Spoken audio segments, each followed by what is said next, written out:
చెప్పండి. ఉండవా నీ అక్కని రాని. నాకు పాఠం చెప్పడానికి మా అక్క ఎందుకు మాస్టారు? ఉండాలా నీకు అర్థం కాదు అనా? నీకు అర్థం కాలేదనుకో, నీ అక్కకి అర్థమైతే అయితే మా అక్క వచ్చి పరీక్షలు రాస్తుందా? సత్యం అది కాదు. నువ్వు ఇంట్లో తిరుగ్గా ఉన్నప్పుడు 1కి 2 సార్లు చెబుతుందని చేసిందా? కూర్చో కూర్చో. దుష్యంతుడు ముందుగా ఎవరిని చూశాడు? ఎందుకు మాస్టారు? ఆ పాఠం నాకు బాగా వచ్చు. నీకు వచ్చింది ఎంతో, ఇంకా నేర్చుకోవాల్సింది ఎంతో ఉంది. విను. వచ్చింది శకుంతల, వచ్చింది హంస నడకలతో, లేడి చూపులతో, చల్లని వెన్నెల్లాగా, పిల్ల గాలిలాగా అలా అలా అలా వచ్చేసింది.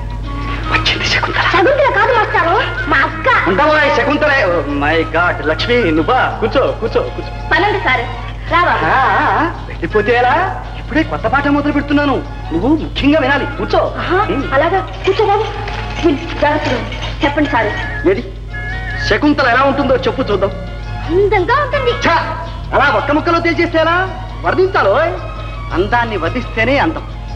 శకుంతల ఎవ్వరు వాసన చూడని పువ్వులాగా, గోటి కొన కూడా తగలని నవనవలాడే చిగురుటాకులాగా, ఏమాత్రం రాపిడి పడని రత్నంలాగా. అబ్బా, ఇంకా ఎన్ని లాగాలండి? అబ్బో, ఎన్నైనా లాగొచ్చు అని కవి చెప్పాడు, కానీ మనకు తృప్తి లేదే. పోనీ ఈ పూటకి ఇంతటితో సరిపెట్టి పైపాఠం చెప్పండి. చెప్తాను చెప్తాను. దుష్యంతుడు శకుంతలను చూశాడు చూశాడు చూశాడు. ఎంతసేపు ఉంది? అందాన్ని ఎంతసేపు అయినా చూడవచ్చు. ఏ లక్ష్మి, అర్థమైందా? నాకెందుకు సార్ ఈ గొడవ అంతా? అలా కాదు, నీకు కూడా అర్థం కావాలి. ఏమో. చూడు, కాసేపు నువ్వే శకుంతలం అనుకో. పోనీ నేను అనుకుంటా. మరి దుష్యంతుడు మీరా మాస్టారు అని నువ్వు నేను అనుకుంటే లాభం, మీ అక్క అనుకోవాలి. ఏ లక్ష్మి, అనుకుంటావా? అనుకో, చెబుతా. సరే అనుకుంటా. తొందరగా చెప్పండి సారు. దుష్యంతుడు శకుంతలని చూశాడు. ఇందాకే చూశాడుగా?